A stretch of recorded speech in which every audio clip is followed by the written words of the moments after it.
آج میں آپ حضرات کی خدمت میں سورۃ الزخرف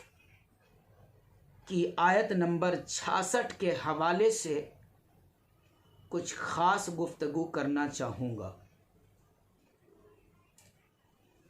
وہ بھی خاص طور سے اپنے نوجوانوں سے گفتگو کرنا چاہوں گا اور بہنوں اور بیٹیوں سے گفتگو کرنا چاہوں گا، جو کہ آج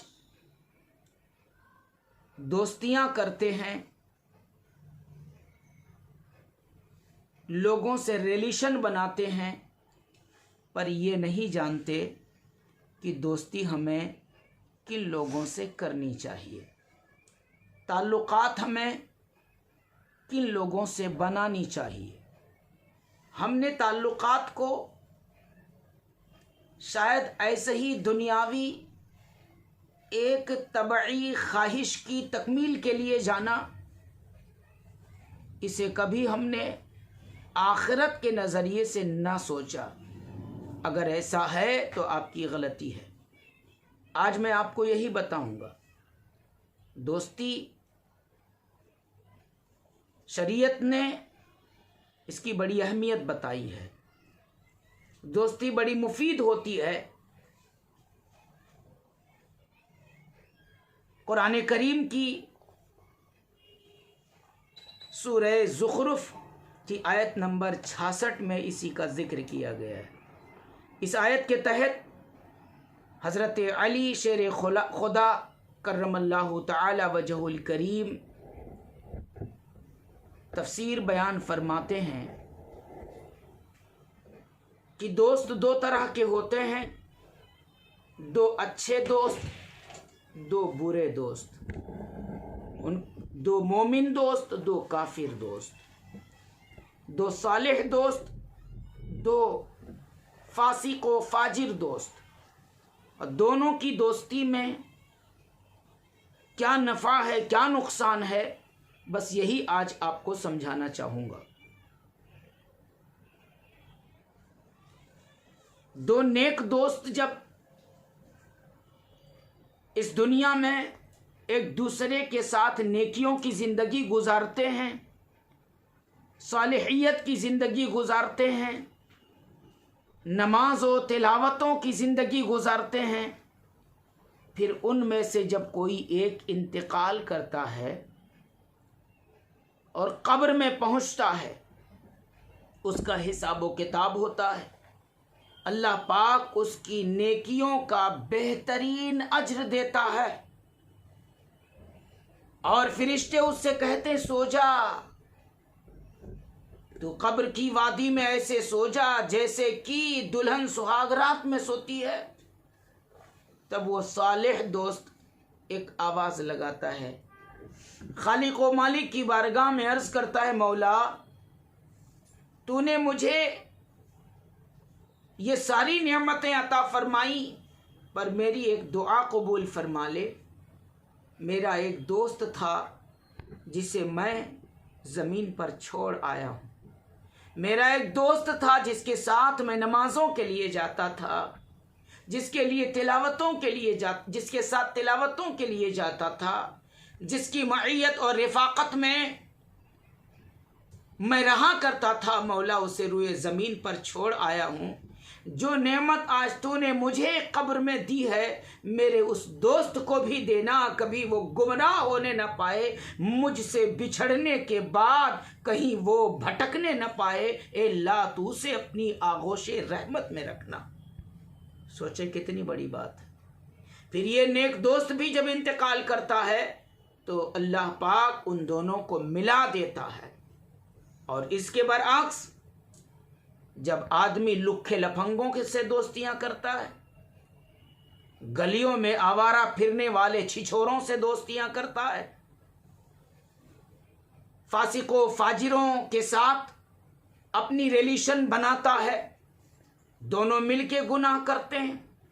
دونوں مل کے اللہ رب العزت کی نافرمانی کرتے ہیں، جیسا کہ آج ہو رہا ہے۔ آج کی دوستی خدا خیر کرے، آج دوست اس کو مانا جاتا ہے جو سنیما پکچر کی طرف لے جائے، فسق و فجور کی طرف لے جائے، اور جو ہے خرافات کی طرف لے جائے، رات رات شہر اور گلی کے کسی کونے میں نکڑ پہ بیٹھ کر بھاری بھرکم مہنگے موبائل کے ذریعہ گناہوں میں غرق رکھ ہے، آج اسے اپنا بہت پیارا دوست سمجھا جاتا ہے۔ ایسے ہی مائیں بہنیں رات رات الٹے سیدھے چیٹنگ پیٹنگ پتہ نہیں کیا کرتی ہیں اور سمجھتی ہیں کہ میری دوستی بڑی کامیاب ہے۔ میری بات دھیان سے سنیے گا، یہ دوستیاں میں مانتا ہوں کہ آپ کی نفس کی آگ کو تھوڑی دیر کے لیے ضرور بجھا سکتی ہے، ہو سکتا ہے آپ کی طبیعت کو تھوڑی سی شانتی مل جاتی ہو، لیکن اس کا نتیجہ قبر میں بہت برا ہوگا، یہ سوچ کے چلیے آپ۔ جب ایک برا دوست مرتا ہے، قبر میں جاتا ہے، گناہوں سے لد کر جاتا ہے، نافرمانیاں اپنے ساتھ لے کے جاتا ہے، فسق و فجور اپنے ساتھ لے کے جاتا ہے، اللہ رب العزت کو ناراض کر کے جاتا ہے، نمازوں سے محروم ہو کر جاتا ہے، تلاوتوں سے دور ہو کر جاتا ہے، نامہ اعمال سیاہ کر کے جاتا ہے۔ ایسا بندہ جب قبر میں جاتا ہے تو آپ خود سوچئے نا کہ قبر میں اس کے ساتھ کیا ہوگا۔ آپ خود سوچئے نا فرشتے اس کا کیسا استقبال کریں گے۔ پھر جب اس پر عذاب ہوتا ہے اور پھر دردناک عذاب میں مبتلا ہو کر وہ دوست رب کی بارگاہ میں کہتا ہے، مولا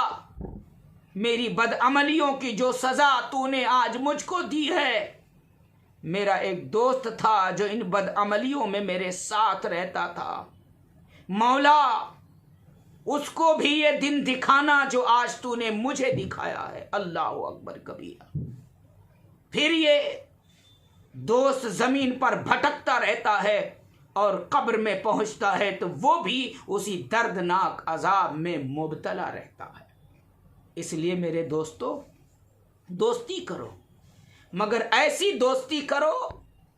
کہ اپنے دوست کو دیکھ لو تو تمہیں خدا یاد آ جائے۔ ایسوں سے دوستی کرو